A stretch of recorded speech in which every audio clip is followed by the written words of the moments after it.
Kindly subscribe to our YouTube channel, see how to. Click on the subscribe button below and also click on the bell beside this. This will notify you once we drop a new video. Thank you.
One more minute.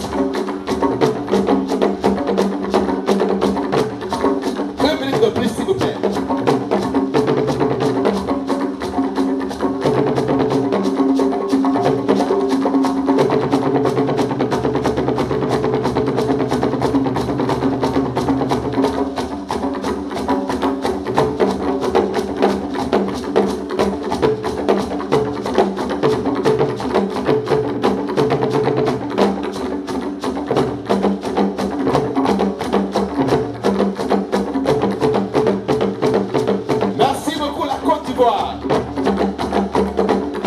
Merci.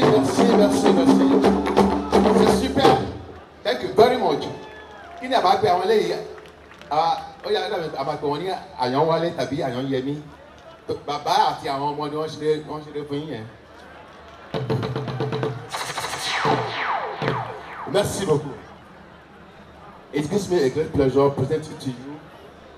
Je m'appelle Balisho. Eléyìí ara wa ni tí wọ́n ti gbé lọ lẹ́rú nígbà yẹn lọ́hùn.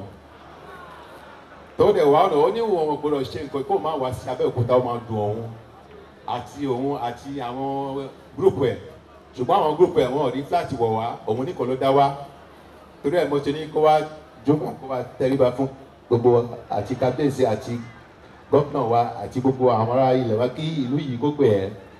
Ladies and gentlemen, put your hand together for him. Thank you very much. Thank you.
Thank you so much for watching our videos. And importantly, you need to subscribe because we drop videos almost every day. You have to subscribe. There's exactly everything. Gua TV. Click on it. You see a subscribe button. Click on the subscribe button. That's all. And if you have a big show coming up, any event, you can call us.